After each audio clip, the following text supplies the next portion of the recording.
And welcome, Hoosier fans, to this week's edition of Assembly Call Radio, where each week we discuss the most important IU basketball stories from the past 7 days. This is episode number 43 of Assembly Call Radio, and it is our 335th episode overall of the Assembly Call, recorded on the evening of Thursday, September 7th, 2017. I am your host, Jared Morris. Remember that if you can't catch one of our shows live on our YouTube channel, you can always catch up with our podcast, which is available everywhere. Just search for Assembly Call wherever you listen to podcasts, and you will find us. Alrighty, well, let's begin this week how we begin every show, and that is with our Hoosier Proud banner moment. And, this was about as slow a week for IU basketball news as we've had all offseason. And in one sense, that is kind of its own banner moment, because most of the things that might have made news this week would have been something bad: an arrest, an injury, a defection, a high-profile commit to another program.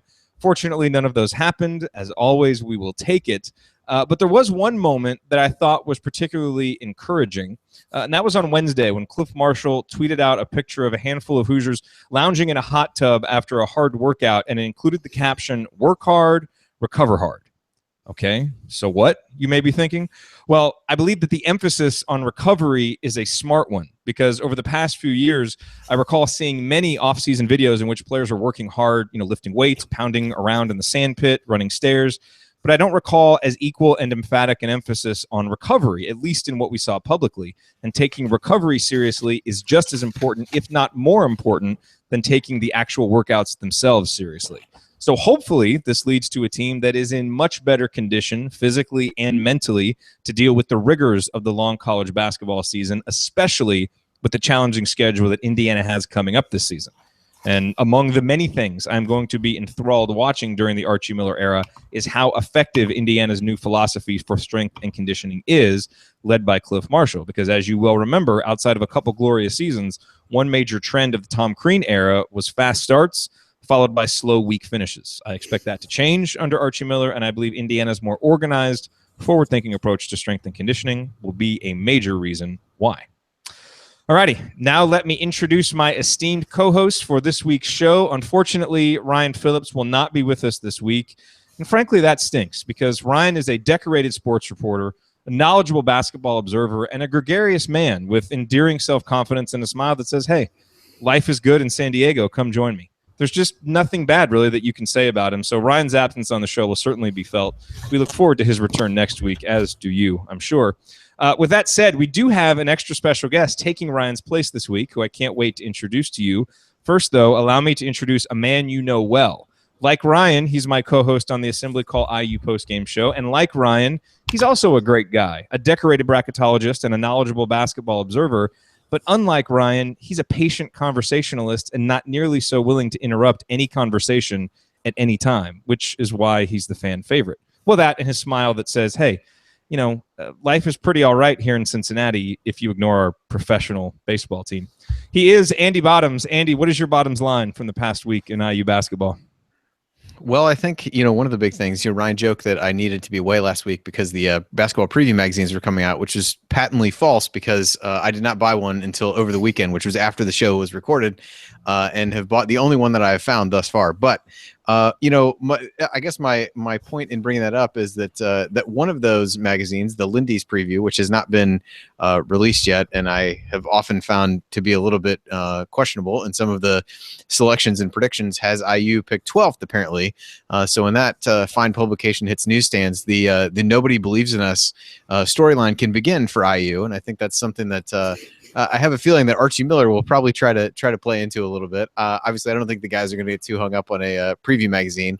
And while you could certainly argue that IU is probably not a team that deserves to be among the top four, maybe even the top five projected teams in the league, I would say that in the bottom three, I assume just outside of Rutgers and Nebraska, is probably a little low.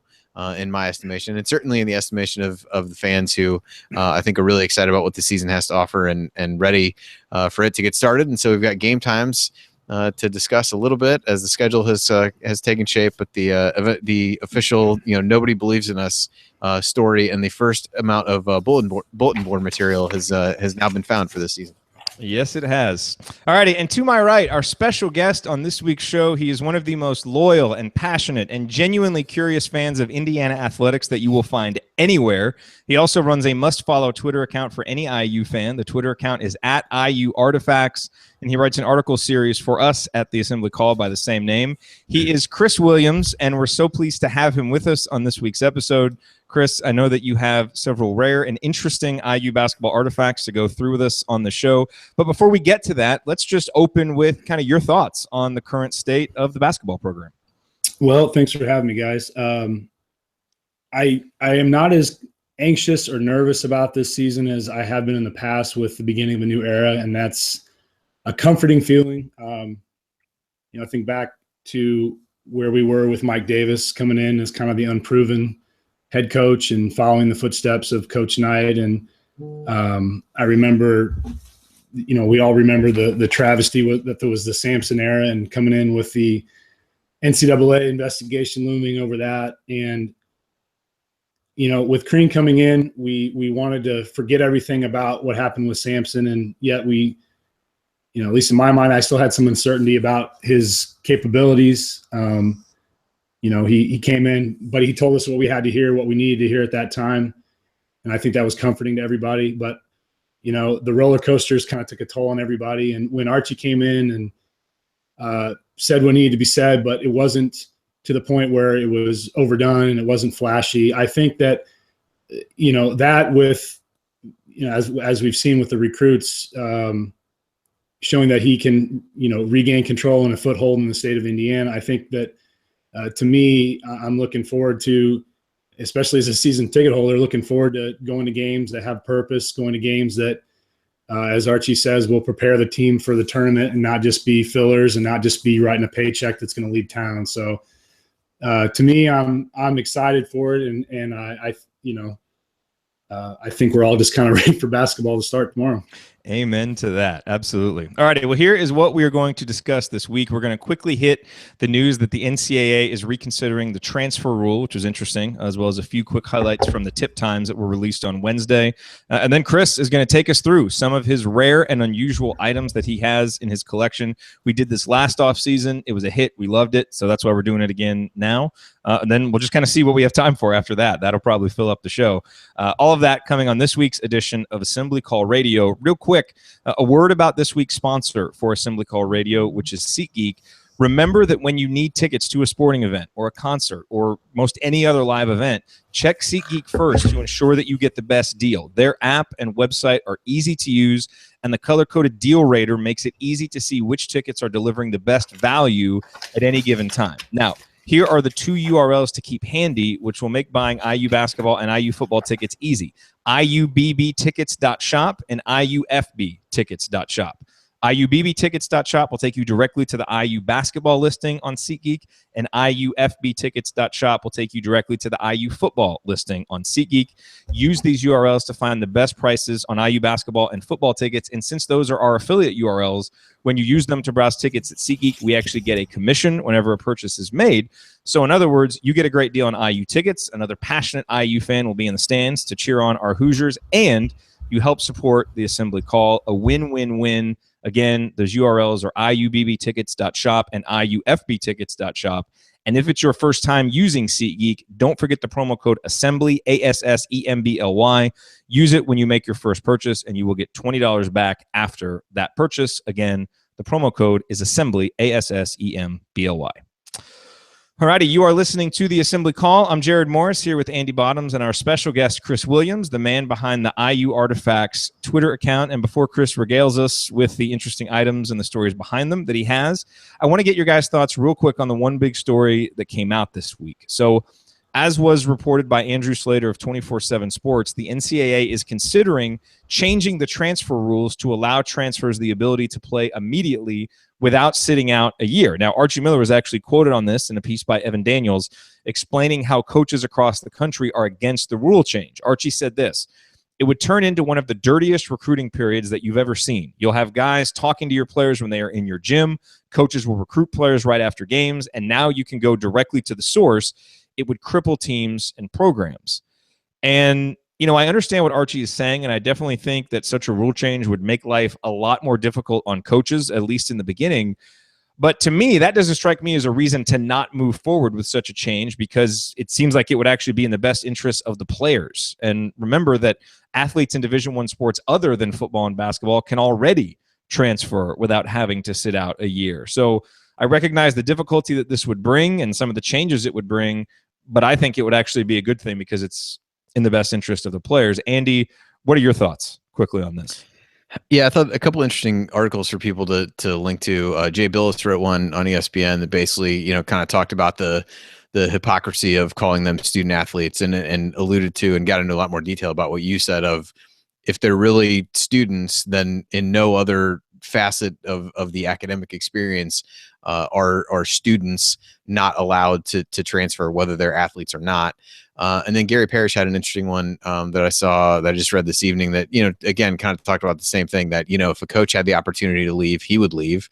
And while the concerns are valid in terms of, low and mid-major programs losing players to upper echelons, aren't those opportunities really in the best interest of the student athlete as well? That if I was good enough to get recruited somewhere, or I wasn't good enough to get recruited at a program that I really wanted to go to in a major conference, played well enough someplace else, and then was given that opportunity again, if the center of this is really about creating those kinds of opportunities for the athletes, then you wouldn't stand in the way of it. The reason that you'd stand in the way of it is if you layer in the monetary component and all those things from a coaching perspective, where as a coach, all of a sudden I'm losing my players and having a lot of turnover year over year.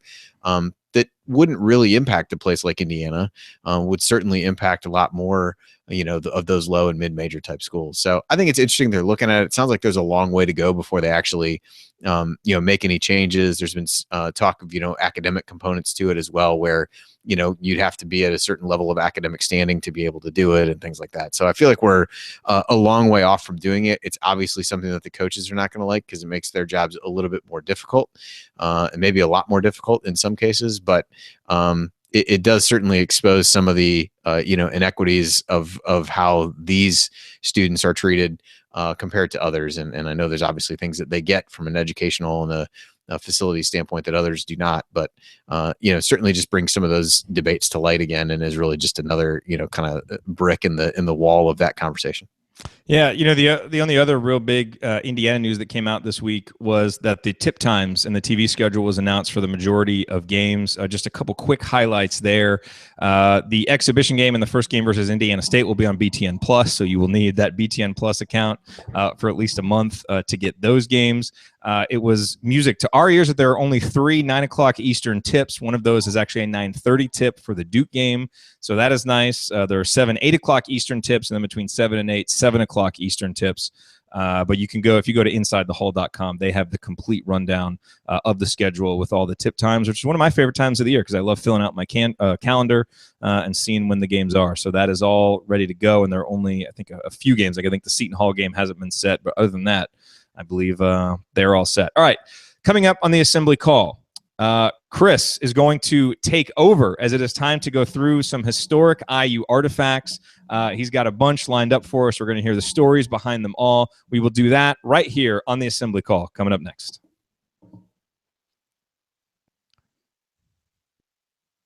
All right, perfect. We were already at 13:51, so I wanted to get out of that segment. Yeah, that's fine. Okay, so Chris, for this next segment, we've got, let's see, 13:51. By the way, hey, everybody on YouTube. Nice to see you all. And I suppose if there's any, Chris, that we don't get while we're doing kind of the live recording that'll go on the radio and the podcast, we can always, do it in between segments here for the YouTube folks, or do it after and show them those real quick. So we have 26 minutes. Let's see, 13:51, and I need, I think, 17 seconds to get out. Andy, you want to help me with the math? What'd you say? We have 13:51 left, or no? No, that was 13:51. So, and we have how many minutes in the first part? 27, 28? 26. So you would have 12:09 so 11, minus your 17 seconds, so 11:52. Check out 52. I think. 11:52 plus 17 seconds would be Yep. 12:09 plus Okay. 13:51 would be 26, right? Yep. All right. So 11:52. All right. 11:52. Excellent. Okay. So Chris, you know which one you're doing first. Yep. So give, like I said, give kind of a brief introduction to who you are, what you do, and then we'll hop into it.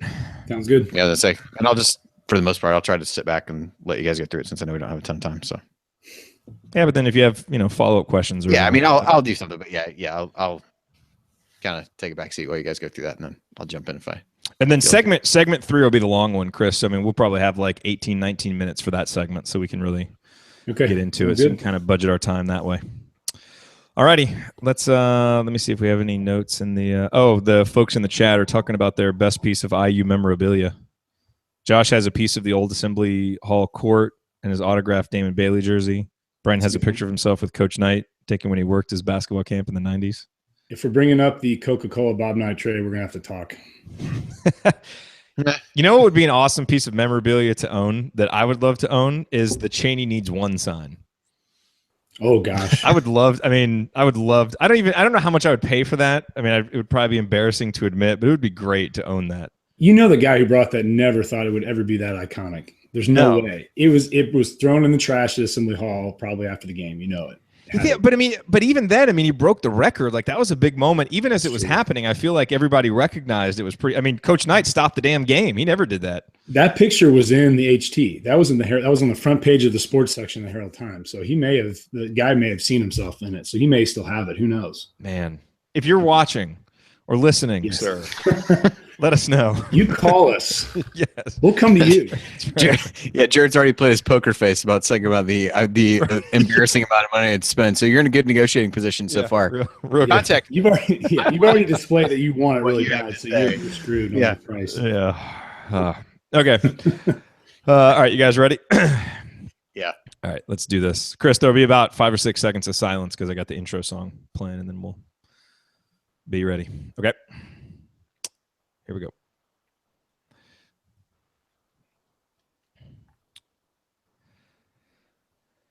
You're listening to the Assembly Call. I am Jared Morris here with Andy Bottoms and our special guest, Chris Williams, a.k.a. @IUArtifacts on Twitter.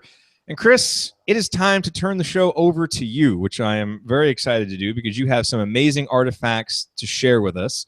Real quick, before we get to the first one, do you want to just quickly kind of explain, who you are, your background, what you do, and why you have such a vast collection of IU artifacts? Yeah, well, I'm crazy is another word to say it too. So I teach here in Bloomington. I grew up in Bloomington, went to IU. Always been a history guy. I always liked knowing about and researching the history of the university and the history of the IU basketball program, and been going to games since I was a kid at Assembly Hall. So it's one of those things where I just kind of got drawn to keeping relics from going to the games. And when I got out of college is when I started really kind of getting serious about wanting to collect things to preserve them and research them and find its significance and be able to kind of explain it to other people. It's something that's interesting. And that's why the Twitter account was something that I kind of created on a whim. I didn't know if it would even be something that would be interesting. And it's it's been fun. I try to do something every day, not just related to basketball, but also football, baseball, track, a little bit of everything, but just kind of explaining a lot of the unknown history about that time period that the item relates to is something that's interesting because there's such a diverse history with all Indiana University sports, but especially with basketball, that just makes it so interesting. So, yeah. No, and it's great what you do. I mean, it makes being an IU basketball fan a more rich experience to be able to, color in the history with what you provide. So we're excited to do this episode. So let's start with your first item, and I believe the one that you're going to do first. You texted me last week, excited about a new find that you had, and I believe that's what you're going to lead us off with, right? Yeah. So last year, one of the first things I wrote an article about was this envelope that a gentleman in Indianapolis sent to the athletic department and asked to be signed. And as you can see, it's signed by Coach McCracken. It's a period signature with players from the 1940 and 41 team. It's been decorated. I love the design on it. And by the way, if you're listening on the podcast or on the radio, obviously you want to see these items, you can go watch the video of this broadcast. Go to our YouTube channel, youtube.com/assembly call will take you right there. And it's Assembly Call Radio episode 43. So I just wanted to mention that for people who want to see the items. The other key signature on here, this item I got a few years ago that I wrote about, is Zora Clevenger at the bottom, who was the athletic director briefly for IU, but he was also at one time an IU basketball coach, but more importantly, he was the first All-American for football in 1903. He was an All-American.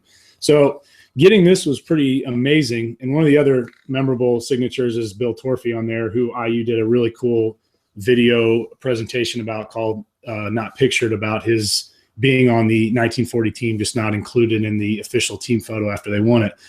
So a couple months ago, a buddy of mine had come into a pretty nice collection of memorabilia, and lo and behold, I found its pair.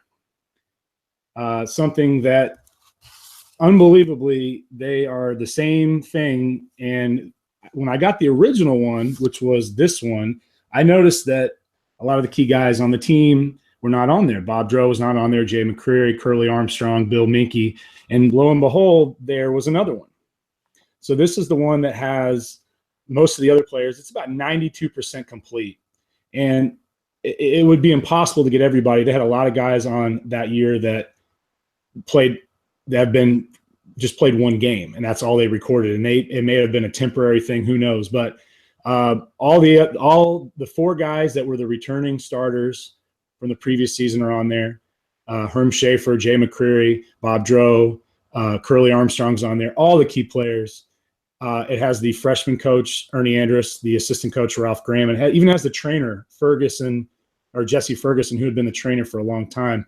And so pairing these together was something that, and again, I had no idea that the other one was out there, but it really makes for quite a story. And the fact that these are period signatures, meaning that they were signed at that time period, they're time-stamped February 1941, is pretty remarkable. And to me, it's the oldest team item for IU basketball I've ever seen.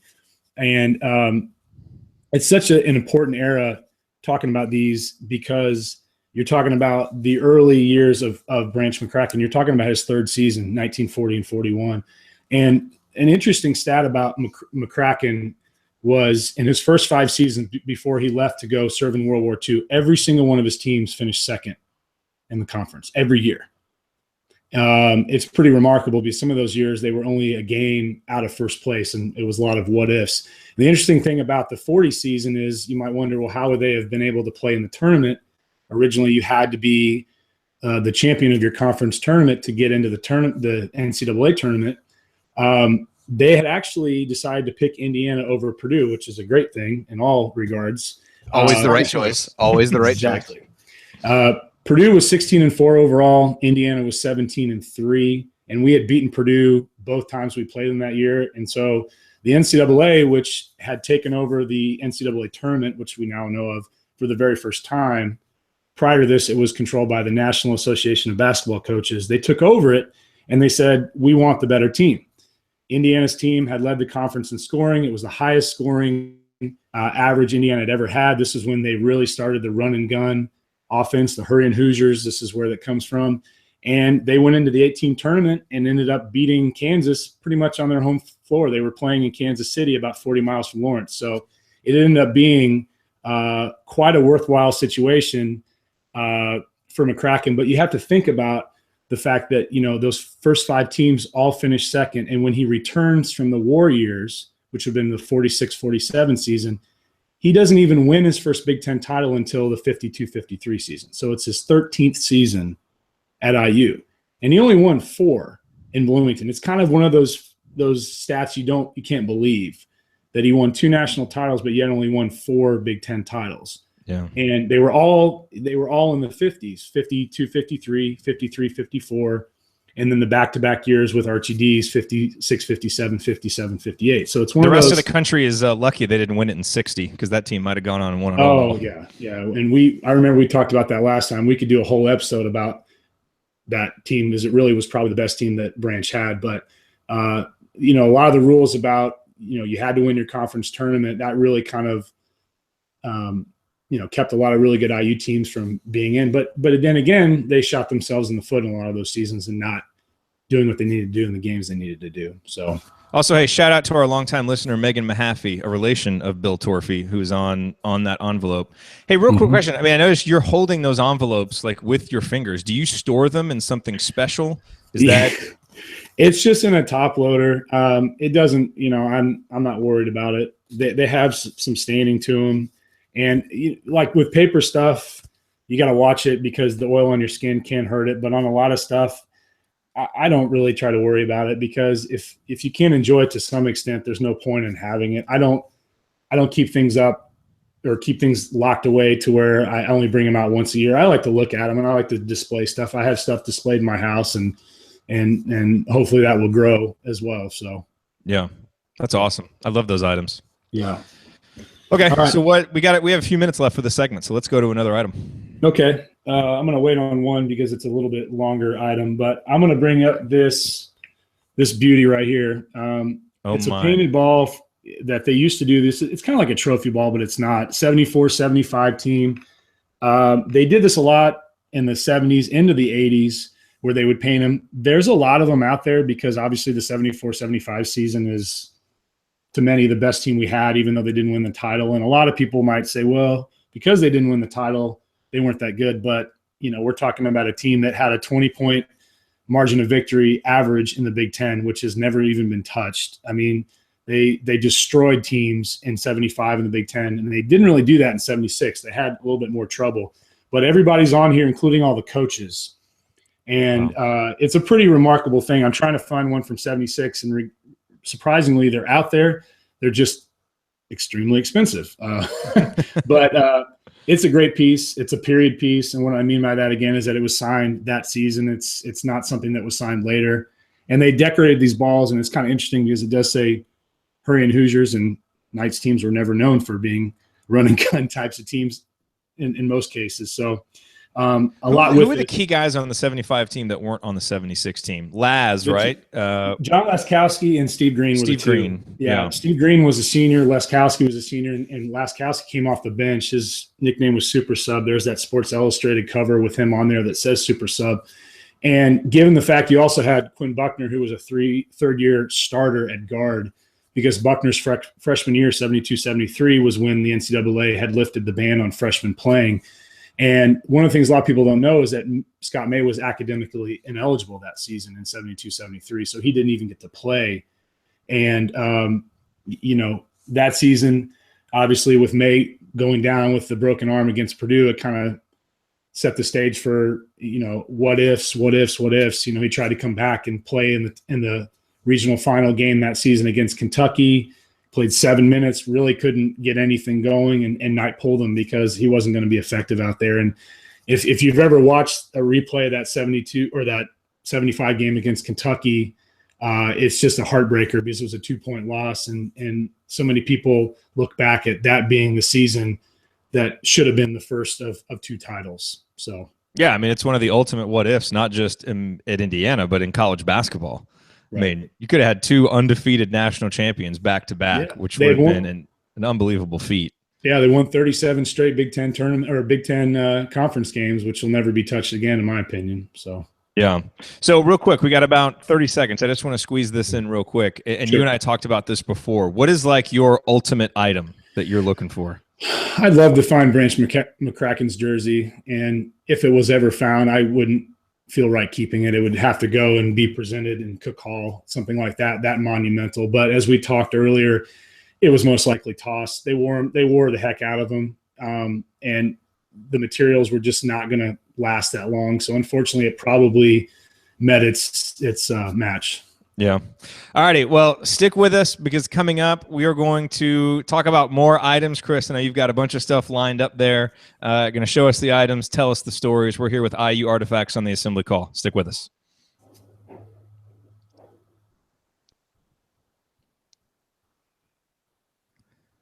Excellent. Okay. Good stuff. All right. So that was 12:08, which was right on time. Okay. Now the question is, do you have anything? Don't tell us what it is. Don't spoil the surprise. But do you have anything from the early '90s era that is so often talked about on the show? You guys you'll be happy. Do you have Greg Graham and Calbert Chaney sitting there just out of camera shot? Yeah. You can see that. No. I wish. You'd have to include Pat Graham in there. I'd love Pat Graham. He'd have to come along too. He would. And any of those guys, all of them. Bring Malcolm Sims if you want to. Oh, any of those guys. the pride of Cleveland State. Yeah, the Pat Graham. I think I wasn't it the. I think I was at this game when they had a bunch of guys get hurt and he was still coming back from his broken foot, but he played because they basically needed, it gave him 7 or 8 guys. I think that was the game that Greg Graham hit the 20-some free throws in against Purdue. Out of 28. Yeah, I feel like that was against Purdue. I think that was the same game, but I could be. The free throw game was mixing memories together, but that's possible. Yeah. Was it 28 of 32 or 26 for 28? I think the latter. I always 26 forget out of that. 28. Yeah. Hey, Chris, real quick. Someone asked on YouTube, is Coach K on the 75 ball? He's not. He was not here in 75. He was a grad assistant, I believe, in 73, 74. Okay. And as far as I know, there's not even a photo of him in the team. There's not even a team photo. I can't recall exactly. I think it was I don't know if it was. There was an Indy Star article a couple of years ago that talked about that, and they were trying to find a photo of them, and you couldn't find one. So. I think Ryan has systematically gone through and cut him out of any photos that exist in the archives. Yeah. So I also have to be careful with any YouTube question that talks about Coach K because it might just be a ploy to get us to say it so they can cross off a bingo score. Gotta be careful with those YouTube questions now. Good point. Let me do a quick listen back to the first segment. Just make sure it recorded us all. Okay, it did. We're good. Okay. So segment 3, Chris. Yeah. Again, we don't really have anything planned for segment 4. So, we can go. We have 24 minutes total. So, we can take, we can go longer. We probably should. We'll probably go 18, 19 minutes this segment and then maybe come back with one final item, something like that. Just see how far we get. If you want to just give me your what you did last time with and you're doing a good job of kind of prompting me, but if you want me to kind of wrap it up, give me some kind of indicator and I can do that. So okay. Cool. All right. Let's hop into segment 3. Ready? Yep. Okay, here we go.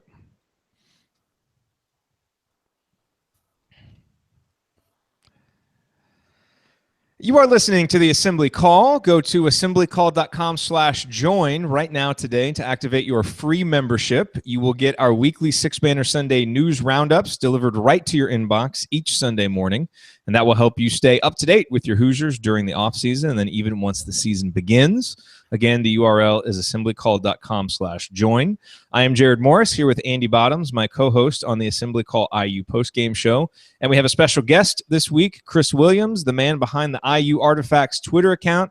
He is showing us some of his most unique IU basketball artifacts and telling us the stories behind them. And again, if you want to see the artifacts, if you're listening on the podcast or listening on the radio, go to our YouTube channel, youtube.com/assemblycall. And this will be the most recent video up there, radio show episode number 43. And you can see all of the items that Chris is showing us. Okay, Chris, with that said, let's turn it back over to you and go with your third item. All right. So I wrote an article about this one, but we got to bring this one up because it's just too good not to mention. First of all, if they ever bring back a throwback jersey, I wish they would do this one. This is the style that we see from 1970 to 1972. So the last season of Lou Watson and the first season of Bob Knight. This is a Steve Downing jersey that he wore the 70-71 season and the 71-72 season. So it kind of carries over from one coaching generation or one coaching era to another. And the story behind this is really good because this was found in a garage buried under a bunch of really old moldy t-shirts. And I think the only way it survived is because it was kind of wrapped like a cocoon inside those. I really didn't know what to think when I found it. It was kind of one of those where you have to kind of pinch yourself. And I couldn't even remember who the heck it was for a moment, which is embarrassing. But you can't say enough about Downing, I think, to me, because he was one of the few really good players on that 72 team that stuck around. 70-71 team. He went to Indianapolis, Washington with George McGinnis, obviously, who's one of the best players ever at IU. His 29.9 average is still tops for a single season. Wait, those two played high school ball together? Indianapolis, Washington. Yep, they were a pair coming down. Yeah, and it's amazing because it's kind of surprising that McGinnis even considered IU because they were terrible in the late 60s, just awful. I mean, the Watson era, besides the 67 Big Ten championship, a co-championship, is really not that memorable, unfortunately. The 60s all in all were not really good for basketball at IU, but they arrive here. It was really a one-man show their freshman year. They had John Ritter on the team who was good as well, but Downing really blossomed when Knight came in 71, 72. And Knight's arrival coincided with Assembly Hall, or now Simon Scott Assembly Hall, opening officially in 1971. And the first game against Ball State, they were wearing these jerseys, which are the ones they had from the previous season. And the significance of that first game is that Downing set the single game Assembly Hall record for rebounds with 26 in a game wearing this jersey. The other significant game that season was down at Freedom Hall against Kentucky. It was the first time that a Knight-coached Indiana team had played against Kentucky. They go to a neutral site against, obviously, the Wildcats. And Downing had hurt his knee in the previous game against Kansas, and he was not 100%, not even close. And the game went into double overtime, and I think he played just about every minute, if not every minute, on a bad knee, and scored 47 points and had 25 rebounds. It's one of those single game performances that it's like a legend is born kind of situation. And obviously, what's also interesting that season is the Candy Stripes arrived that season, which they don't go at all with these jerseys because they're more like a really dark maroon than a crimson. And then this was it. After that, the red and white were introduced to kind of coincide with the Candy Stripes. And then the 72-73 season starts and finishes with the Final Four appearance. Really a surprising one that season. And Downing was an All-American that season. So great story finding it. There was a couple others I found that were with that were from the 60s, but this is obviously the one that is the cream of the crop. So for throwback jerseys, you would go with those over the absolutely with the blue trim. Yeah, it's funny. They weren't blue actually; they were black. Oh, was it black? They were faded. Oh, I got a pair of shorts. I'll show you later. But yeah, they were black, and they're just hideous. And the shorts might remind people of a certain NBA team. But yeah, I would definitely go with this. They're just too simple and too cool. Yeah, and so unique because they only used them for 2 years. So wow, yeah, very cool. What's next? All right. Well, we can't have a show without bringing up Tijon. I think it's only appropriate that Tijon's been brought up. Yes. And so I'm just gonna. I can't hold back anymore. We got Tijon shorts. Oh my! They are a huge size 40 plus 3 inches in length from his first season. So these are from. Those just look gigantic. Oh, they are huge. No one in their right mind that is any normal length can wear them. It's just not even possible.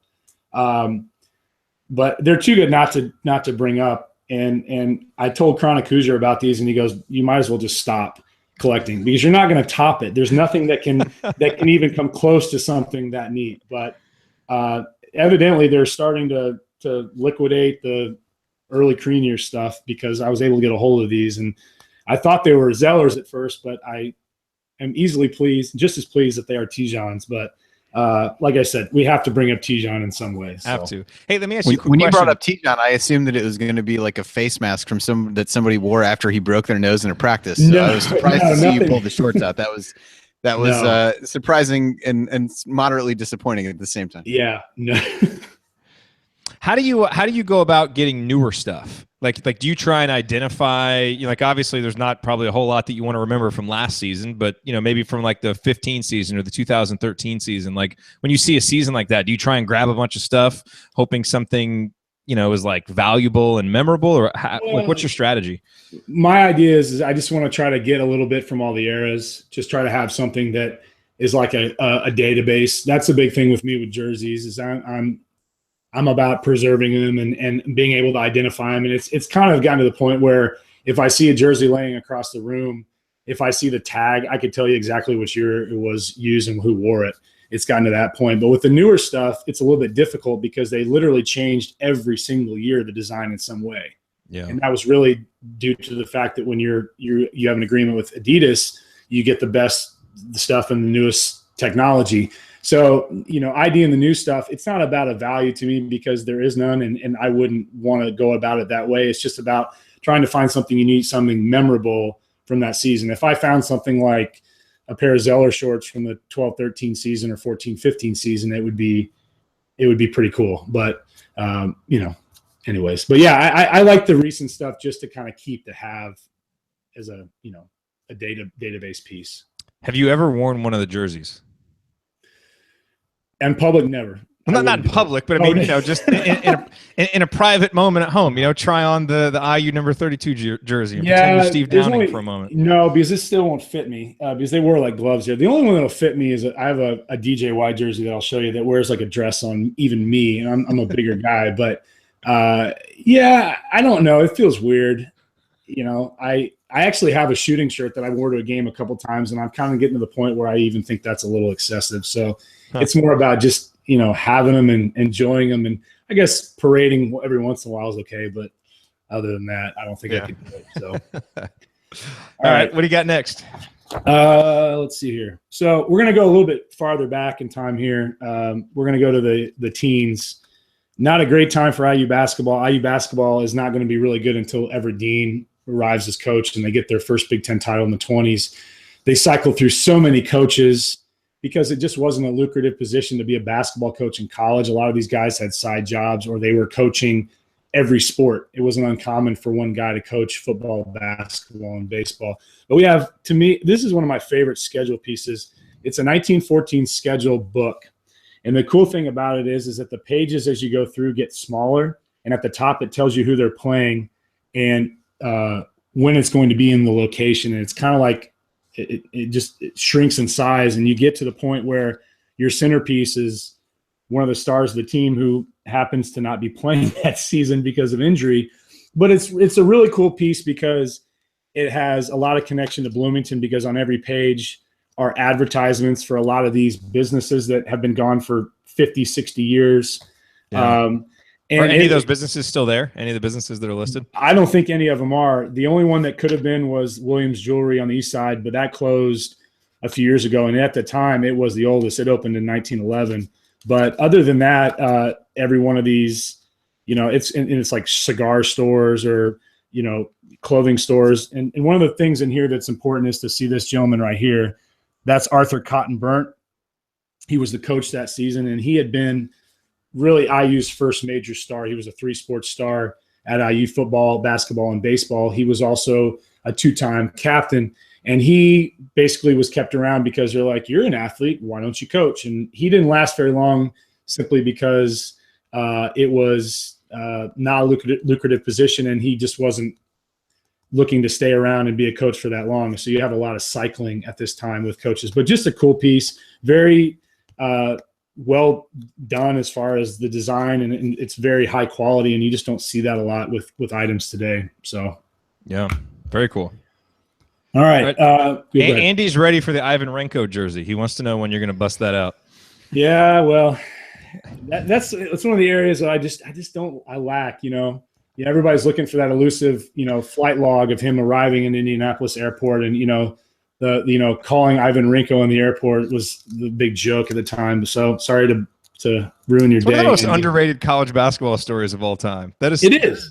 And Knight got everybody so good. I mean, he went out to prove that the whole recruiting thing was not what he wanted it to be, or he probably had his personal reasons against it, but it proved it was genius. It really was, because they just took the bait like that. So, one of the ticket stubs I want to show is really significant. Last time I was on here, we had the program, and I have been able to find the ticket for it. So I'm sure you guys can figure out the significance. Hang on. What's the date? I'm sorry. I can't see the year. January 27th, 1962, Indiana versus Minnesota. Is that Jimmy Rail? It's Jimmy Rail. So we got the first of his two 56-point attempts or 56-point games back to back.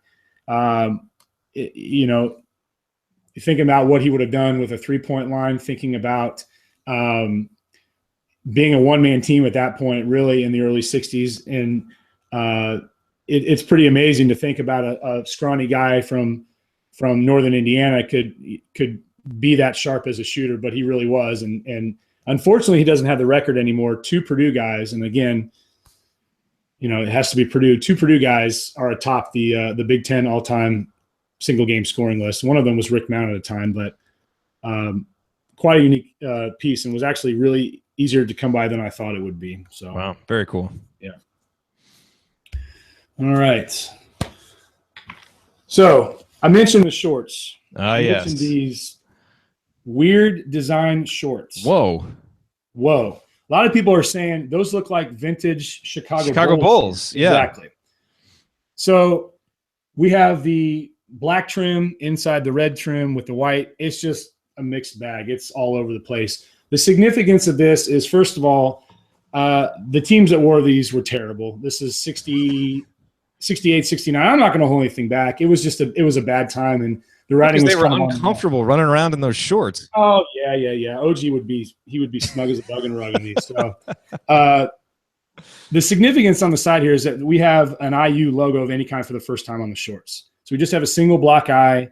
The pitchfork hadn't arrived on the shorts. Everything before that had been pretty basic, pretty standard.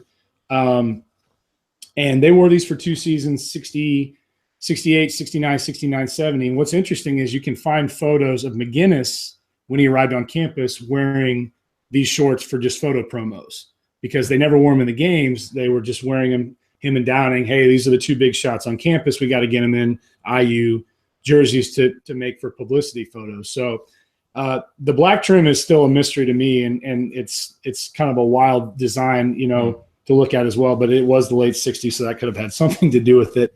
But it was a really bad time. The teams were just not good. You know, following Watson's 67 championship, Big Ten championship, not really much was done. Even the 70-71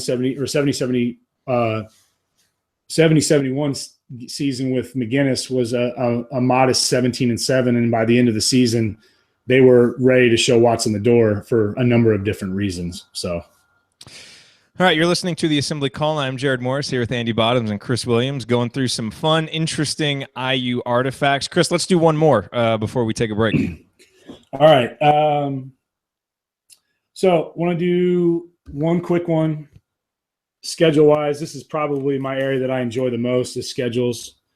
So we have a really cool 1930, 1931 schedule. And the cool thing about this is you can see in the background, it's kind of hard to see because of the light, but we have a scene from a basketball game. And the important thing is to look under the Shield logo and see the fence.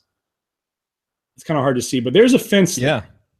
So what happened originally at the what is now the Wildermuth, which was known as the Field House, is that they had a fence around the floor because it was elevated. And obviously the fence was done to prevent players from sliding off the floor and falling off the floor and getting injured. And they only had that for a number of years because even with the fences up, there are reports of people still tumbling over the fence to dive for balls and coming up injured. And one of the things that I read in some newspaper articles is that the opposing coaches were complaining about the safety of the floor. And so those were quickly eliminated and the floor was brought back to a reasonable level. But early or kind of in the middle of the Everett Dean era, Dean would be gone by the end of the 30s. He would be out to Stanford. And as we know, Dean would win a national title with Stanford in 1942. But just the logo, I've always loved that Shield logo. Yeah, it's kind of that's been really retired. Cool. But and schedules have always kind of been my interest because they're just so ornate in so many ways and have a lot of design too. They're just really cool. Well, we're glad to see that 90 years later, they still haven't figured out how to keep people from falling off the court in Minnesota. So well done, everybody. Exactly. All righty. Stick with us. Coming up in our final segment, we've got many more items. Chris has promised something from our favorite era of IU basketball, mine and Andy's anyway, 92, 93. We'll hit that up in our final segment. Stick with us.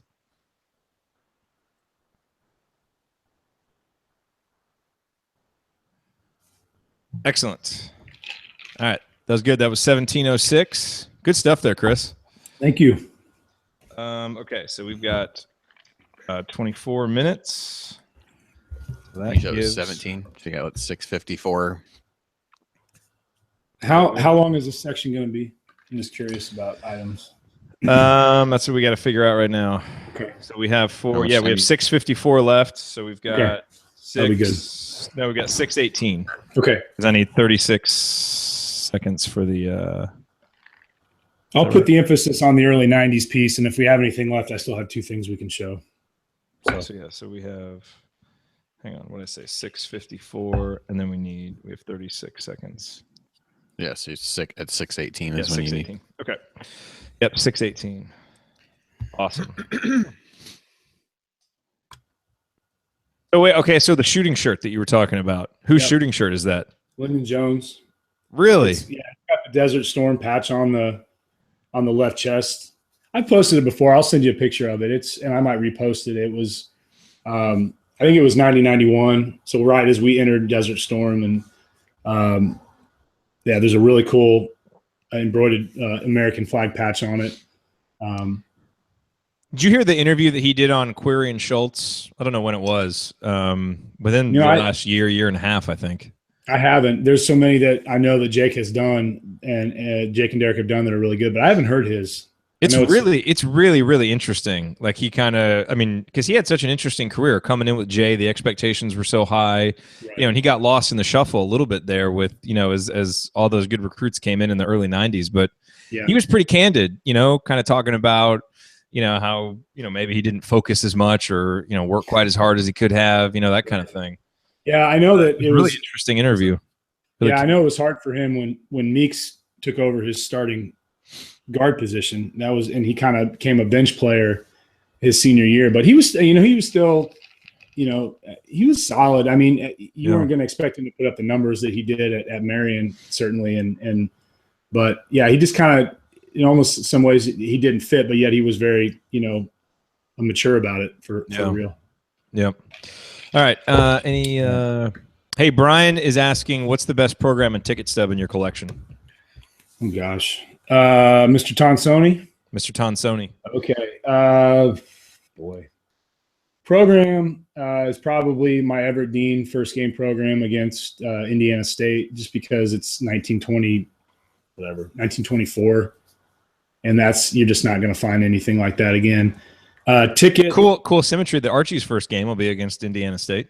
That's cool. Absolutely. I'll have to grab one of those for sure. Tickets is hard. I got a really cool full ticket that's against Purdue, Bill Garrett's senior year. It's a full unused ticket, which is really cool. I have a full unused ticket from a game at the original Assembly Hall from 1915, which is probably wow. Yeah, it's I've never found a program for that, so a ticket is pretty unique, and that's one I think that you just won't find again. So that would probably be at that 1915 ticket. And you have the 53 championship program, right? I do have the 53 championship program. I have tickets and programs for everything after that, and the program for 53, and I'm still looking for the 40. So if anybody has a 40 they want to sell me, we'll have to talk. So okay, cool. Let's hop in and do this final segment. So we got 6:18, 6:18 hard out. Right. But I'll keep you posted in the chat with how much time. Great. All right, here we go.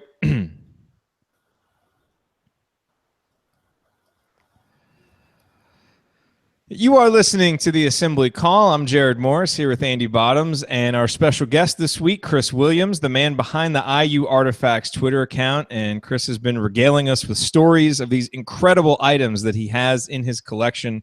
And so we've got a few minutes left here in this week's show, and Chris has a few more items that he wants to share with us. Chris, what do you have for us next? All right. I hate to keep you guys on the limb so long about early 90s, but we'll have to talk about these bad boys right here. So, oh my. Matt Nover shoes, 92-93. Ricky Rowe.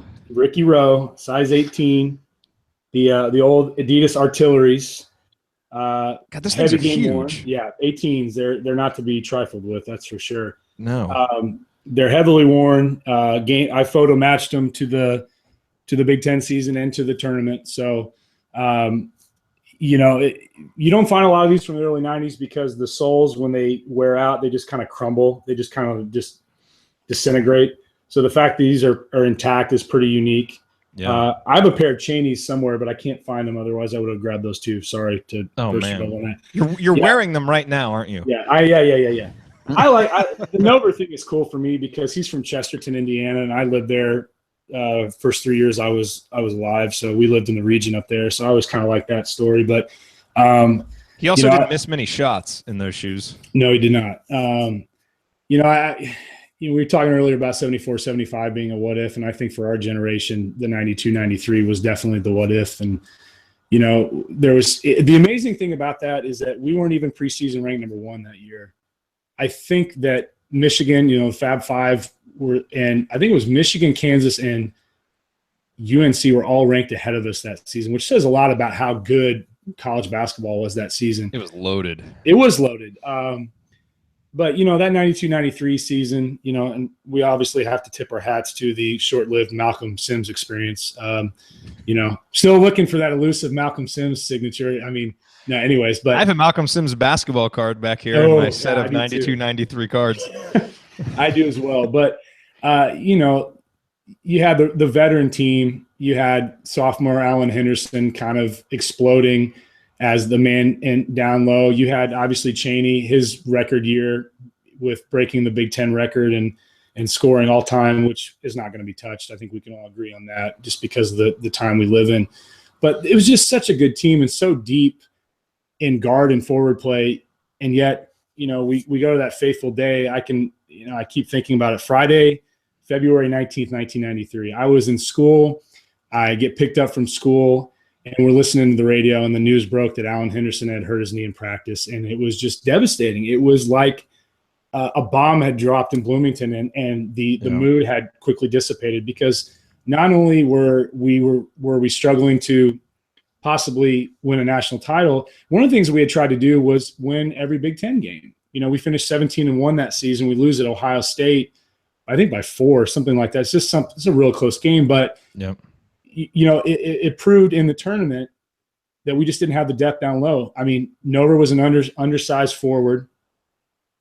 Henderson was our man inside. He could jump, he could rebound, he could block, he could score. And unfortunately, Todd Lindeman just had not become the important role player that we needed him to be at that point. And I just didn't think it was going to be possible. And I looking back and it's just the what ifs, it's the Henderson knee, it's the Scott May broken arm, and you can go in so many different ways. I know Terry Hutchins' book that he wrote about missing banners just kind of chronicles all that. But yeah, for our generation, that 92-93 season hurt because we had to deal with what happened in Minneapolis the year before, and to have it happen again and just crush it. It was hard because it really wasn't the same after that. The 93-94 team had Damon was back, and I have to give props or shout out to Brian's brother-in-law, Ross Hales, who was on the 93-94 team. Yeah. But it just wasn't the same. We get in the mid-90s, and we're seeing fewer and fewer guys from Indiana.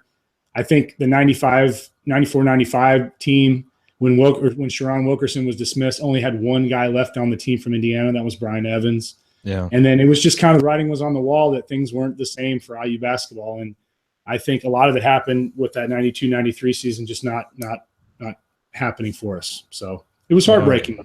So, well, pour one out for the 92-93 team. We've done it often on this show. Somehow it always comes back to 90. I feel like that's why we do this show. We're still trying to somehow get that 92-93 championship back. Yeah. Yeah. And winning the Big Ten titles helped during Crean's era because we could finally stop talking about it being 20 years, 19 years since it happened. But it just wasn't the same because that team was unlike anything in our generation that we had seen, just the cohesion of the team and how well it played. And that season, Indiana was the center of the college basketball universe. You had Nick Nolte coming to games, getting ready for blue chips. I mean, it was just a really fascinating year of basketball. It felt like winning the championship was just how this year was supposed to end, Right. At least it was hard. 12-year-old me, it did.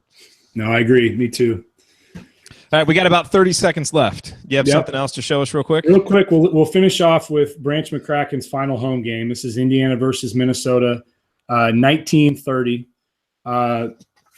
Not a very good season for the Hoosiers. Branch leaves Indiana as their all-time leading scorer. Really revolutionizes the center position. And most people don't know he's inducted into the Hall of Fame, the Basketball Hall of Fame, as a player first in 1960 and not a coach. And it's something that he was a stud. So it's one of those we have to kind of remember. Yep, absolutely. All righty. Well, that will do it for us on this week's episode of the Assembly Call. If you want to see us do the show live and be part of the live chat, join us at assemblycall.com on Thursday nights for the live simulcast of our Assembly Call radio recording. You can always subscribe to our podcast by searching for Assembly Call wherever you listen to podcasts. And don't forget to go to assemblycall.com/join to activate your free Assembly Call membership. Thank you for listening. We will be back to talk IU hoops again with you next week. Until then, keep your elbows in and your eyes on the rim. And go Hoosiers.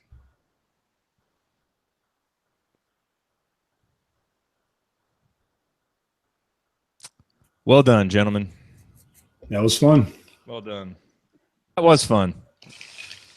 Probably a good thing you didn't lead off with the Nover shoes, because we might never have gotten off that topic. No, that would have been a depressing. Our mood would have really tanked after that too. So. The first time you watched Blue Chips, did you ever find yourself thinking, why didn't we see Nover shoot more? Because he never, I mean, obviously it's because you know he was surrounded by so many great shooters, but I just remember that one scene where he's out there just like, you know, like Jimmy Chitwood making bucket after bucket. It was like, I didn't know he could do this. There was that, and then the practice scene where they kind of do that spotlight on all three of them, and he's shooting them, and yeah, that was it. And I was like, where was that? Yeah, you know, I mean. But I guess when you have Greg Graham and Calvert Cheney and Damon Bailey running around, like, when's Nover going to get a jump shot? Exactly. That was great, man. Thanks. Yeah, I love thanks this a lot. episode every year. We got to make that an annual tradition now. That'd So be we, fun. by the way, we're trying to figure out when we're coming up. What our, Cool. I think we've kind of narrowed it down to some of those. There's a few like Saturday and Sunday Big Ten games. I think the Purdue game, maybe the Michigan State game. We've always tried to come up for, you know, kind of a lesser game. Like we came up for Minnesota and Illinois, but I think we may come up for one of the big ones this year. Well, the big There are question many is, choices in the weekend games. They're all pretty good. I think there's Northwestern, Minnesota, Michigan State, Purdue. Yeah. oh wow, I think other than Ohio State, like they're all pretty all against the better teams. Well, when you're going to finish 12th in the conference, I mean, it's always a big game, I guess. yeah. You'll be able to find tickets easily. Yeah, there won't be any problems any game. Yeah. Oh, no. Well, the big question is where we're going to meet. That's, you know, the Yogi's era is over. It's kind of depressing driving by there now. Yeah, Yogi's done. So we'll probably do like kind of our team meetup, and you'll be invited to that. I think at Buffalo's, because we're going to be doing some co-promotion with Buffalo's this year. Oh, good. And that's going to be one of the things. Ed's going to host us for a dinner over there, which is going to be awesome. And then you know, as far as the big meetup with the audience and everything, that we still have to figure out. So I'm not sure. Maybe the tap. Upland might be a possibility.